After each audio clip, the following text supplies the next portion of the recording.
Hello everyone, it seems a lot of people have been making a really big deal over this news story where an American company known as Blackstone has decided to purchase Infocom, Japan's largest e-manga platform, for 1.7 million US dollars. Sorry, my bad. 1.7 billion US dollars by the looks of it. Now, if you haven't been keeping up with the BlackRock slash Blackstone slash Vanguard controversies like I haven't been for the past few weeks, let me explain to you why this is such a big deal. So companies like Blackstone are asset managers. They work with companies to create investment strategies. They offer finance solutions, and most controversially, they consult with companies on how they can improve their ESG scores. The reason why this is so contentious is mainly because we've already seen how the gaming industry, because these American asset managers have shares in some gaming companies, a lot of developers have been incentivized to insert left-wing progressive messaging because it would improve the game development studio's ESG score, i.e. because they virtue signal that they care about progressive politics and their inclusion of diversity, a certain type of pro-progressive investor would pump more money into that game studio. Now, this is only an allegation, but Ubisoft's inclusion of a black samurai in the latest Assassin's Creed game is seen by the gaming community as an example of how asset managers like BlackRock and Vanguard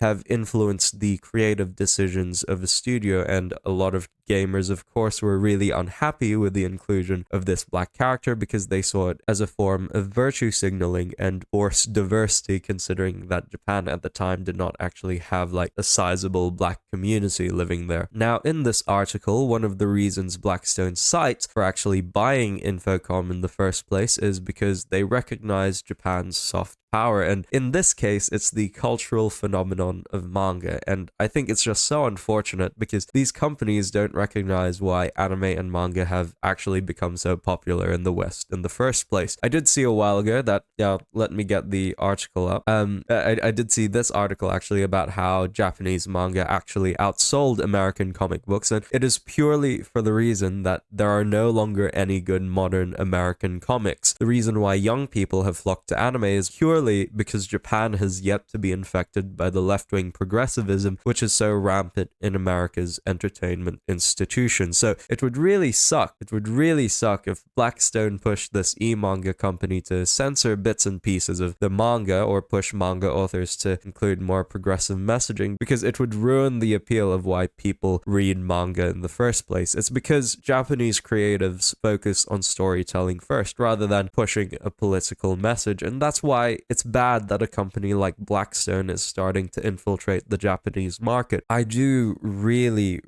appreciate Japan, because while I have, and probably a lot of the viewers of this channel have only known living in a country in which progressive politics has been pushed, and as a result the Western societies which we've grown up in have not only started to collapse and decline, we see in the entertainment industry that it has caused a steep decline in the quality of writing, and simply put, just really bad books, movies, and video games, which I would say is way worse than societal collapse. So that's why Japan's been so based this past decade, because as a teenager, I just didn't really want to watch the Western slop which so many people tried to push down our throats, and that's why I was really attracted to anime, because it felt like this bastion against progressive politics and all of its associated ideologies and messaging. Japan has gained this soft power in the first place because it has offered an alternative to Western media. We have really goofy anime like Sword Art Online and Girls in Panzer, and we have absolute bangers like Violet Evergarden and Vinland Saga, and I could honestly just keep listing all of the really good anime that's out there, but the point is, the reason why we're able to enjoy these shows is because the Japanese do not care about progressive ideology. Now, of course, there are those really niche shows which are really dumb and really sexual, and I get it if that's like your main problem with anime, which is like, oh my goodness, there's so many harem and ecchi anime, but for the vast majority of anime fans, and for the vast majority of mainstream anime that is aired each season, these shows are miles and miles ahead of what Western companies could ever produce. So I do want to stay optimistic because Japan has persisted as this very traditional and quite relatively conservative country for the majority of the 21st century, unlike what the West has suffered through.